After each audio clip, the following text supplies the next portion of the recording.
역대상 22장 7절입니다. 다윗이 아들 솔로몬에게 말하였다. 아들아, 나는 주 나의 하나님의 이름을 위하여 성전을 지으려고 하였다. 그러나 주님께서 나에게 말씀하셨다. 너는 많은 피를 흘려가며 큰 전쟁을 치렀으니 나의 이름을 위하여 성전을 건축할 수 없다. 너는 내 앞에서 많은 피를 땅에 흘렸기 때문이다. 보아라, 너에게 한 아들이 태어날 것인데 그는 평안을 누리는 사람이 될 것이다. 내가 사방에 있는 그의 모든 적으로부터 평안을 누리도록 해주겠다. 그러므로 그의 이름을 솔로몬이라 지어라. 그가 사는 날 동안 내가 이스라엘에 평화와 안정을 줄 것이다.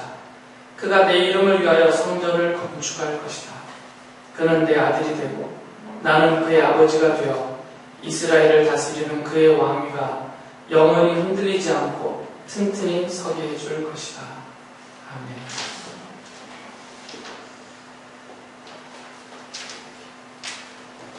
오늘은 솔로몬에 대한 이야기를 좀 하려고 합니다. 지난주까지 다윗과 관계된 중요한 말씀들은 다 드렸고요. 구체적인 내용들은 여러분이 성경을 읽으시라고 말씀드렸습니다. 꼭 읽으셔야 돼요. 제가 지금 본문은 역대지상을 22장을 읽었지만 이 내용은, 지금 드리는 말씀의 내용은 사무엘기에 주로 있는 내용들입니다. 다윗에게 아들이 혹시 몇 명이나 있었을지 맞춰보실 의향이 없겠죠?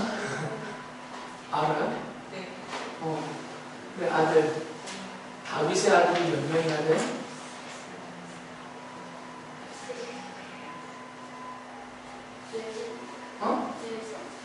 너 대단하다. 13명이나 맞출 수 있고. 조금 더 많아. 대단하게 13명이라니까 저 몇 학년이야? 몇 학년이야? 1학년?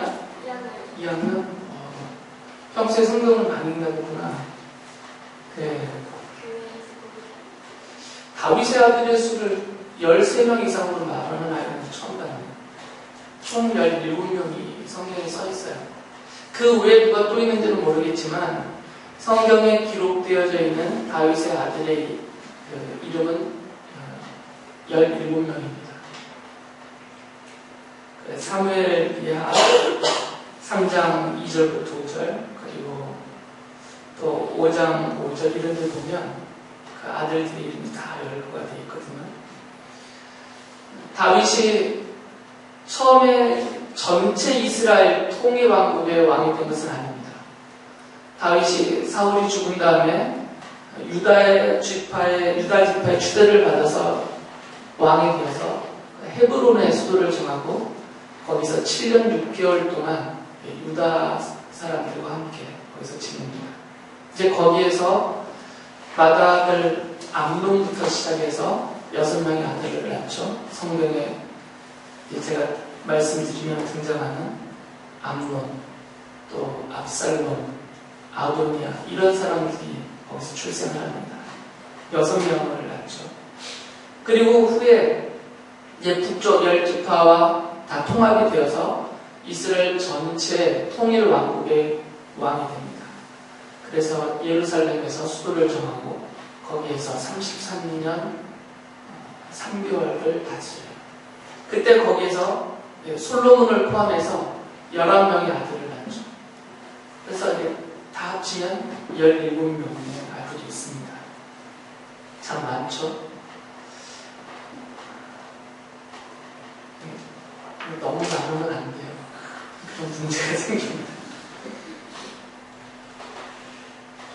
사무엘기를 보면, 자, 저번에도 말씀을 드렸듯이 하나님이 다윗과 언약을 맺으시죠.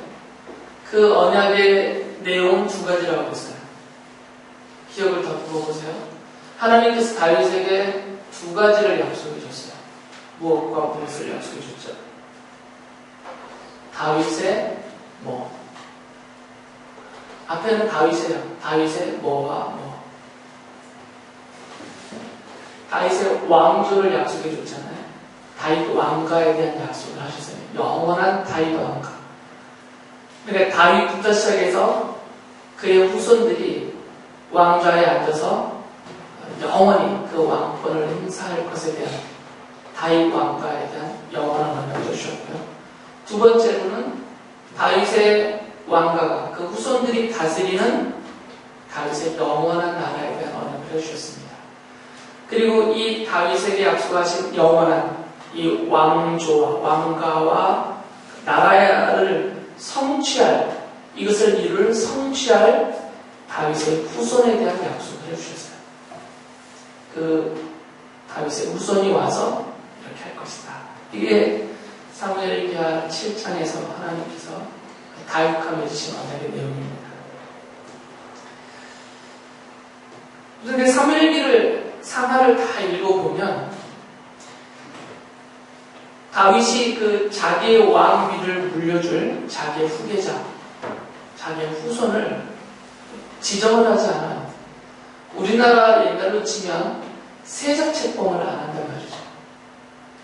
조선시대만 해도 왕이 세자를 미리 정해놔서 내 왕위를 이어받을 자다라고 미리 정해놓고 군왕의 도를 가르치잖아요. 그래서 왕이 될 만한 제목으로 키운단 말이죠. 그리고 그때가 되었을 때, 또 자기가 물러날 때가 되었을 때 물려주거나 아니면 죽거나 하면 그 왕이 오르는 거죠.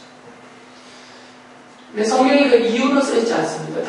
다윗이 무슨 이유인지는 모르겠어요. 그런데 그가 죽음을 앞둔 말년에 이르기까지 후계자를 정하지 않아요. 그래서 사무엘기를 보면 다윗이 누구를 후계자로 세웠다 이런 말이 없어요. 그러다 보니까 어떤 일이 생기겠어요? 제가 이 성경을 볼 때마다 생각이 나는 드라마가 하나가 있습니다. 이창원 주장님 생각나실 만한 왕자의 난 그런 생각나는 거 없어요. 용의 눈물 생각 안 나세요? 용의 눈물? 이성기의 아들들이 싸우는 거, 그 드라마로 만들어놨던 거. 그 용의 눈물을 보면 왕자의 날이 두 번 일어나잖아요.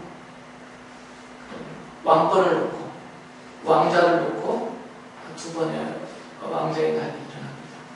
한 번은 이방원이 정도전 그 세력을 다 죽이고 자기 동생 방석까지 죽이는 왕자의 난인 거죠. 이게 1차고. 두 번째는 또 이방원이 자기 형인 그 방간을 또 방간과 박후가 반란을 일으켰을 때 그것을 또 지나가고 죽이는 이런 난이 있어요. 두 번을 해서 1, 2차 왕자의 난이라고 하는데 이 다윗 시대에 보면 왕자의 난이라고 불릴 만한 게 세 번 일어납니다. 이 후계자가 안 정해졌기 때문에 후계자를 정해놨어도 혹시 생겼을지 모르겠어. 억울하다라고 생각하고 있는 또 왕위의 욕심이 나는 그런 다른 왕자들이 이런 반란을 일으켰을지 모르는데 3차에 걸친 왕자의 난이 일어나요. 이유는 한 가지입니다. 왕 때문에요. 다윗이 지금 이제 늙어서 이제 죽음에 임박할 때까지도 백성들 앞에서 후계자를 선포를 안 하니까 모든 왕자들이 다 실력만 갖추면 자기도 왕이 되고 싶다라는 욕심이 생겨서 이런 일들이 벌어지는 거죠. 그 첫 번째 왕자의 날은 뭐냐면 아까 제가 잠깐 언급했는데 다윗의 17명의 아들 중에 장남이 이름이 뭐죠? 암논이죠. 암논. 당시의 전통을 따르면 장자가 상속을 받아요. 일반적인 가정에서도 장자에게 상속권이 있습니다. 그러니까 당연히 다윗이 왕위에서 물러나거나 죽으면 이 왕위는 당연히 암논에게 물려지게 돼 있죠. 장자니까 특정한 어떤 결격 사유가 없는 한. 그런데 어떤 일이 벌어졌냐면 이 암논이 자기의 그 동생이죠. 암논은 첫째 아들이고 압살롬은 셋째 아들인데 이 압살롬에게 또 여동생이 있었거든요. 지금 어머니가 다 하나는 아닙니다. 어머니가 다 달라요. 그러니까 다 이복 동생, 이복 형제가 아니에요. 그런데 이 압살롬에게 다말이라는 여동생이 있었어요. 되게 예쁜 나라요. 근데 이 암논이 다말을 좋아했어요. 이복 여동생이지만. 그래서 암논이 꾀를 써서 이 다말을 자기 집으로 불러들여서 겁탈을 했죠. 성폭행을 했습니다. 강제로. 그래서 다말의 입장에서는 성폭행을 당한 것은 억울하지만 어쩔 수가 없잖아요. 이미 당했으니까. 그래서 그 압살롬이 자기를 아내로 삼아주기를 요청을 했어요.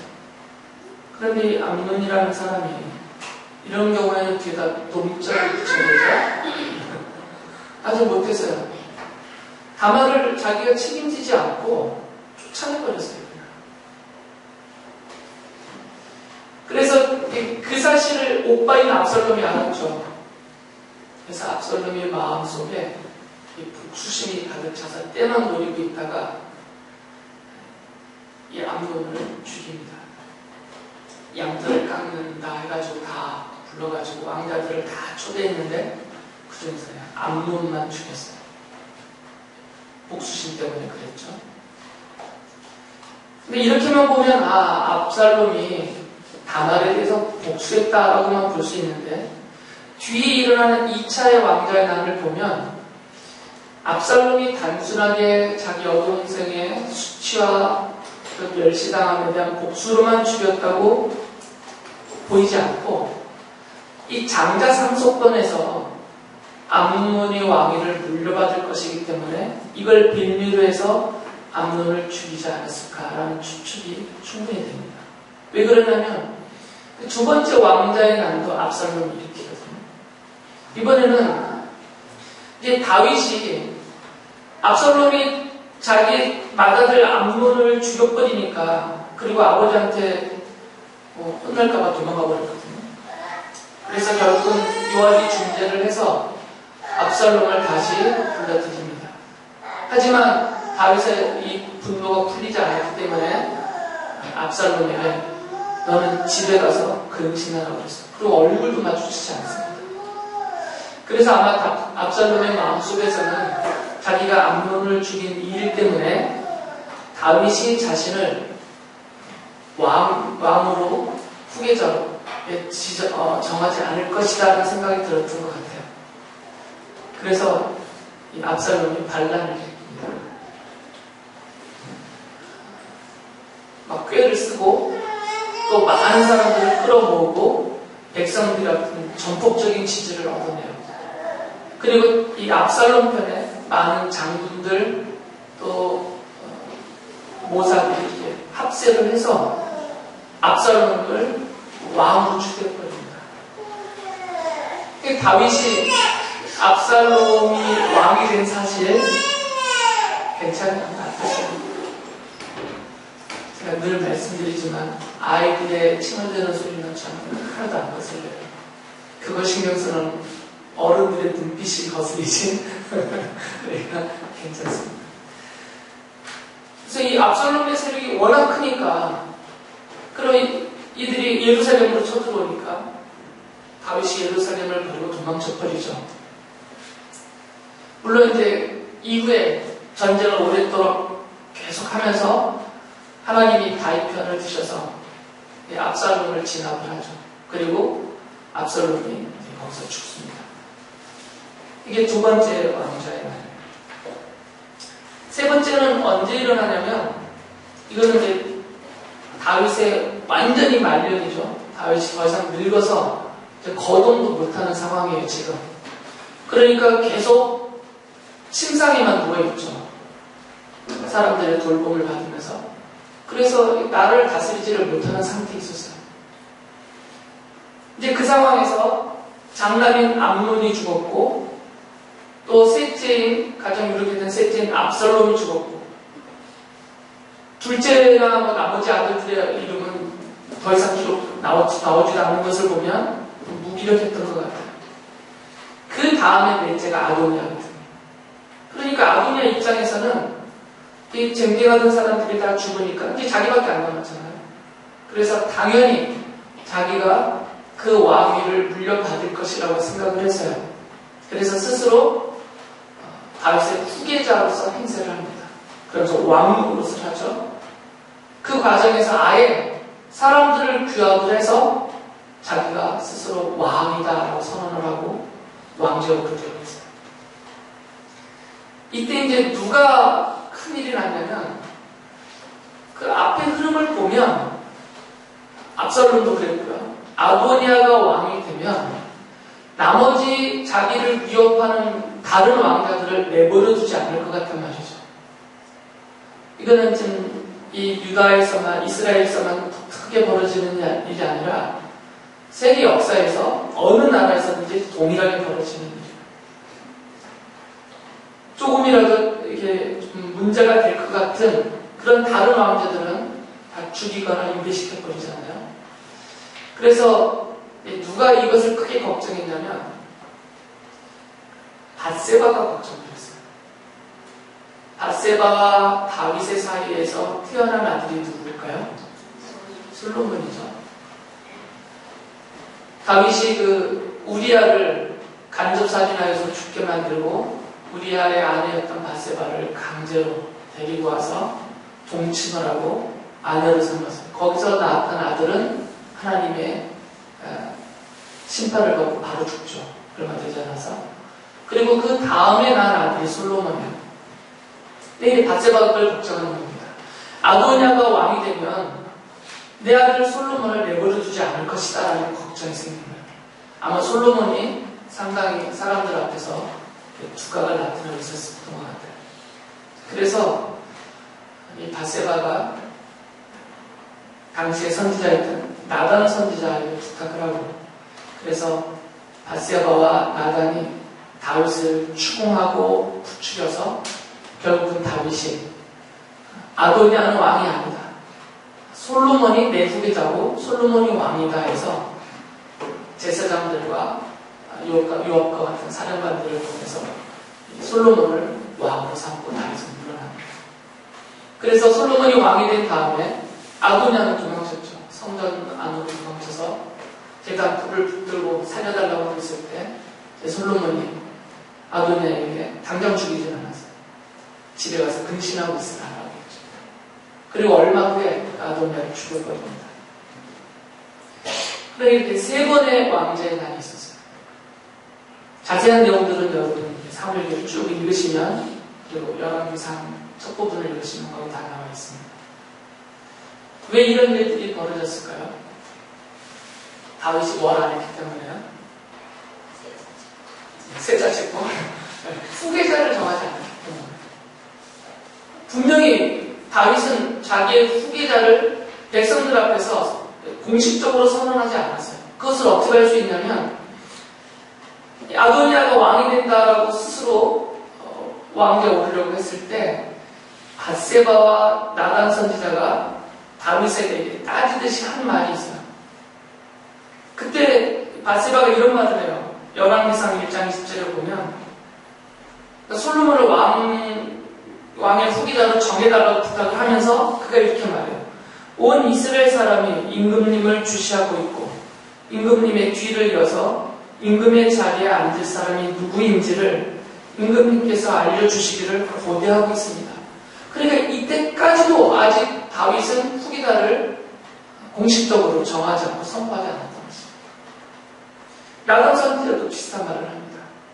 왕이 후계자를 정해주셔서 그것을 우리에게 알려주시면 우리가 그를 왕으로 삼겠습니다 라고 부탁을 해요. 왜인지는 모르겠어요. 성경에 그 이유가 안 써 있으니까. 왜 다윗이 후계자를 일찍 이렇게 정하지 않았는지, 뭐 자기가 정정할 때야 그렇지 않더라도 거의 거동부터는 말년에까지 오면서도 왜 후계자를 정하지 않았는지 그 이유는 모르겠어요. 그런데 다윗이 솔로몬을 공식적으로 이제 후계자로 정하고 그를 왕위에 오르게 하고 자기가 물러날 때 백성들 앞에서 다윗이 이런 말을 해요. 역대기상 28장 5절부터 7절 보면 앞뒤로 말은 여러분 읽어보시고요. 또 주님께서는 나에게 여러 아들을 주시고 그 모든 아들 가운데서 나의 아들 솔로몬을 택하여 주님의 나라 왕좌에 앉아 이스라엘을 다스리게 하시고 나에게 이렇게 말씀하셨습니다. 너의 아들 솔로몬 그가 나의 성전을 짓고 뜰을 만들 것이다. 그를 나의 아들로 삼으려고 선택하였으니 나는 그의 아버지가 될 것이다. 그가 지금처럼 나의 계명과 나의 규례를 힘써 지키면 나는 그의 나라를 길이길이 굳게 세워줄 것이다 라고 말해요. 이것을 보면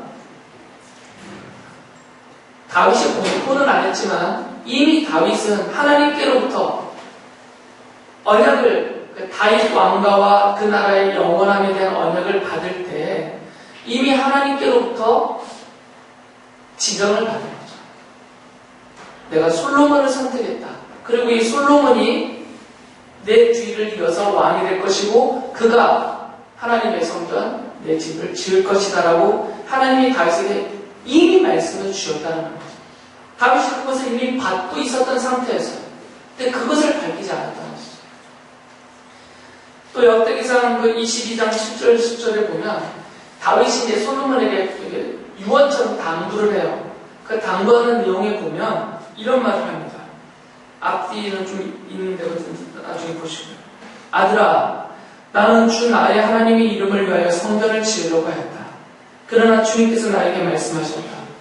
너는 많은 피를 흘려가며 큰 전쟁을 치렀으니 나의 이름을 위하여 성전을 건축할 수 없다. 너는 내 앞에서 많은 피를 땅에 흘렸기 때문이다. 보아라, 너에게 한 아들이 태어날 것인데 그는 평안을 누리는 사람이 될 것이다. 내가 사방에 있는 그의 모든 적으로부터 평안을 누리도록 해주겠다. 그러므로 그의 이름을 솔로몬이라 지어라. 그가 사는 날 동안 내가 이스라엘에 평화와 안정을 줄 것이다. 그가 내 이름을 위하여 성전을 건축할 것이다. 그는 내 아들이 되고 나는 그의 아버지가 되어 이스라엘을 다스리는 그의 왕위가 영원히 흔들리지 않고 튼튼히 서게 해줄 것이다 라고 말씀하셨어요. 다윗이 그렇게 말하는 겁니다. 솔로몬, 내가 태어나기도 전에 하나님께서 나에게 해주신 약속이 있는데 그 하나님의 약속은 내가 아들을 낳을 것인데 바로 너를 낳을 것인데 낳게 해주실 것인데 하나님이 약속이죠. 너의 이름을 하나님이 솔로몬이라고 지으라고 하셨다. 그리고 하나님이 너를 왕으로 삼아서 하나님의 성전을 짓게 할 것이고 너의 나라를 영원히 튼튼하게 해주겠다라고 약속해 주셨다라고 솔로몬에게 말해요. 다윗이 백성들에게 한 말과 솔로몬에게 한 말을 합쳐보면 솔로몬이 출생하기도 전에 하나님이 이미 다윗에게 약속하셨단 말이죠. 솔로몬을 낳게 해줄 것이다. 아들을 줄 것인데 그 이름을 솔로몬이라고 불러라 라고 아예 정해주셨어요. 그러니까 솔로몬은 잉태도 되기 전에 이미 하나님께로부터 선택받은 자예요. 다윗의 후대자예요. 다윗의 왕위를 이을 다윗의 자손으로 하나님의 선택에 놓은 자이죠. 그리고 그의 이름까지도 솔로몬이라고 짓게 하셨어요. 뒤에 성경을 보면 이것을 이제 성경이 계속 보충하며 지지를 해주죠. 솔로몬이 하나님이 약속하신 대로 출생했어요. 근데 성경을 보면 사무엘기하 12장 24절 보면 하나님께서 솔로몬을 사랑하셨다라고 써있어요. 그래서 그의 이름을 주님께서 사랑하신다라는 뜻으로 여디디아라고 지으라고 하셨어요. 이 여디디아라는 말은 야자 붙으면 그건 다 하나님이죠. 여호와에 대한 추락해놓은 말이니까. 그거 빼면 앞에 여디디라는 말은 그 히브리어로 예디드라는 단어. 이 예디드라는 단어는 애인을 가리킬 때 쓰는 말이에요. 애인. 불륜의 애인 말고요. 정말 사랑하는 애인. 죽고 못 사는 그런 애인을 가리키죠. 그래서 진짜 사랑한다라는 그런 어감이 담겨있는 게 예디드라는 이런 단어입니다. 그러니까 하나님께서 솔로몬에게 별칭을 주셨는데 하나님께서 너를 예비를 한다. 애인 사이처럼 정말 사랑한다. 이런 뜻으로 그 이름을 정해줬어요. 그러니까 그만큼이 하나님이 솔로몬을 아끼고 사랑하셨단 말이죠. 출생하자마자 그 이름을 지어준 거죠. 그러니까 솔로몬이 이뻐 보여서 그 이름을 지은 것이 아니라 솔로몬이 하나님께서 다윗에게 약속하셨던 바로 그 아들이기 때문이에요. 그래서 그렇게 하신 것이죠. 그리고 솔로몬 자신도 하나님께서 자신을 선택하셨고 자기를 사랑하셨고 또 자기에게 왕위를 주셨고 그리고 자기를 지금도 함께 하셔서 돌보고 인도하고 계시다. 그걸 다 알고 믿고 있었어요. 그리고 하나님께서 자신에게 하나님의 성전을 짓게 명령하셨다. 이게 언약으로 이미 약속으로 주어져 있다. 이것도 알고 있었어요. 그래서 그가 7년 동안 예루살렘 성전을 지어서 왕궁을 하죠. 그리고 성경의 기록들을 쭉 보면 열왕기상 3장 3절을 보면 솔로몬은 하나님을 사랑하고 다윗의 가르침을 따라서 하나님을 잘 섬겼다라는 표현이 있습니다. 역대기야 1장 1절도 하나님은 솔로몬과 함께 하셨고 그의 나라를 튼튼하게 지켜주셨다라고 기록을 하고 있죠. 그리고 솔로몬이 7년 동안 건축을 해서 성전을 완공한 다음에 하나님 앞에 봉헌할 때 솔로몬이 이제 번제와 제물들을 하나님 앞에 이렇게 올려놨는데 그때 하나님께서 하늘로부터 불을 내리셔서 그 제물들을 다 불살라서 받으셨어요. 그리고 그 솔로몬이 지은 그 성전에 하나님께서는 하나님의 영광을 아주 가득 채우셨죠. 그러니까 이런 성경의 기록들을 보면 하나님께서 사람들이 보고 알 수 있도록 이스라엘 모든 사람들이 다 알 수 있도록 하나님이 솔로몬을 선택하셨고 그를 사랑하시고 또 그를 지지하시고 그와 함께 계시다는 것을 보고 알 수 있도록 하나님이 해주셨다라는 것이죠. 그리고 하나님이 실제로 열왕기상 4장 25절이나 읽어드린 말씀을 보면 솔로몬이 통치하는 그 기간 동안 이스라엘에게 평화를 주셨고 솔로몬은 아버지보다 더 넓게 영토를 확장해서 그리고 또 그 영토 바깥에 있는 나라들 이집트나 그 바깥에 있는 나라들하고는 그 외교적인 좋은 우호 관계를 맺었죠. 그래서 그 이집트의 왕 바로의 딸을 자기 아내로 삼아요. 그러니까 정략 결혼을 한 거죠.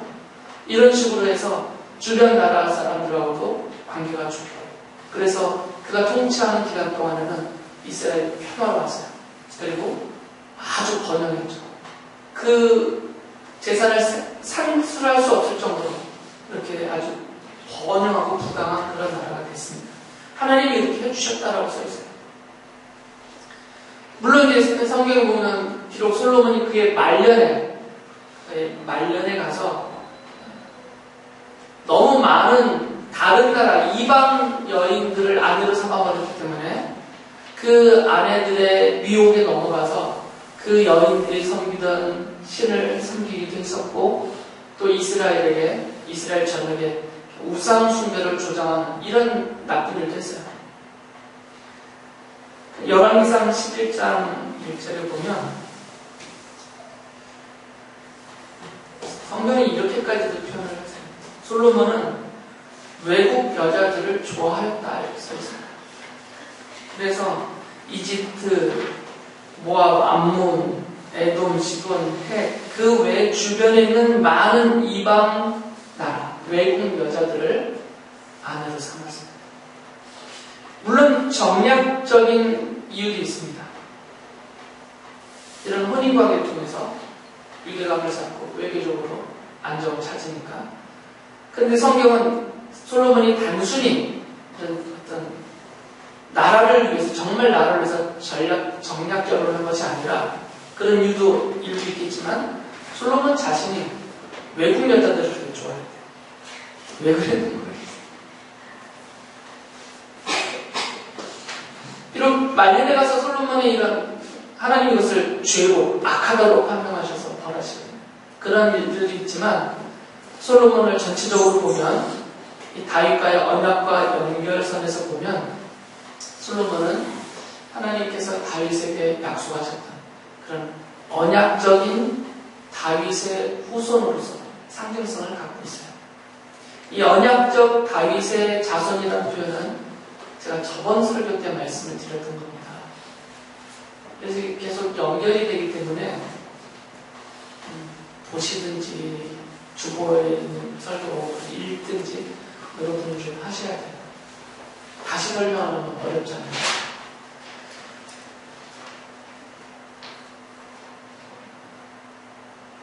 아까 말씀드렸듯이 솔로몬이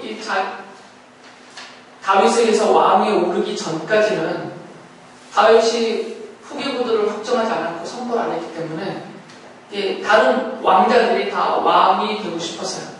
그래서 그 과정에서 세 차례 왕자한테 벌어졌고, 그래서 이 왕자들이 각기 나름대로 지략도 동원하고 또 사람들도 포섭하고 힘도 모으고 군대도 갖춰서 왕위를 오르려고 했죠. 그래서 이들은 대부분 이렇게 많은 사람들의 지지를 받았어요. 아므론도 그랬고, 당연히 그는 장자니까. 압살롬도 그랬고, 다윗이 무서워서 도망갈 정도로 큰 세력을 이뤘잖아요. 아도니아도 그랬고. 그런데 이들의 시도는 하나님이 다 실패하게 하셨죠. 그리고 솔로몬을 왕이 되게 하셨어요. 근데 솔로몬은 사실 배경이 좋은 사람은 아닙니다. 솔로몬의 그 외가 쪽을 보면 이 밧세바는 헷 족속이에요. 이스라엘 족속도 아닙니다. 헷 족속 우리아의 아내예요. 그러니까 이방 족속이면서 이스라엘로 편입된 사람이거든요. 그 사람의 아내이기 때문에 그렇게 외적으로 이렇게 배경이 좋지가 않습니다. 그리고 형제간에서 끝발이라고 그러죠. 형제간의 순위로 봐도 한참 밑이에요. 정확하게 몇 제다라고 말할 수는 없지만 최소한 이 솔로몬은 예루살렘에서 출생했기 때문에 헤브론에서 이미 6명의 형들이 있어요. 그리고 그 솔로몬의 이름이 나올 때 기록을 보면 그 앞에 또 3명의 형의 이름이 또 써 있어요. 정확하게 몇 제인지는 알지 모르는데 한참 밑이에요. 그리고 나이도 어리고, 그리고 사람들이 솔로몬에 대해서 잘 알지도 못하고 그를 지지하지도 않았단 말이죠. 그런데도 하나님은 솔로몬을 지지하셔서 그를 왕이 되게 하셨어요. 이게 계기가 됩니다. 암논이나 압살롬이나 아도니아나 다른 사람들은 사람들의 전폭적인 지지를 받았어요. 솔로몬은 사람들의 지지는 받은 적이 없어요. 나단 선지자만 하나님의 언약을 알고 있었기 때문에 솔로몬을 밀어줬죠. 하지만 솔로몬은 누구의 지지를 받았겠어요? 하나님의 지지를 받았잖아요. 하나님의 선택을 받았고 하나님의 전폭적인 지지를 받았어요. 사람들의 그 절대적인 지지를 받고 힘을 가졌던 사람들은 하나님이 다 버리시고, 비록 사람들의 지지는 못 받았지만 하나님이 선택하시고 하나님이 지지하셨던 그 솔로몬이 왕이 되었단 말이죠. 왜 이랬을까요? 이유는 한 가지예요. 언약 때문입니다. 하나님이 다윗과 언약을 맺을 때 그 다윗의 후손으로서 하나님이 솔로몬을 정해주셨기 때문에 솔로몬을 선택하시고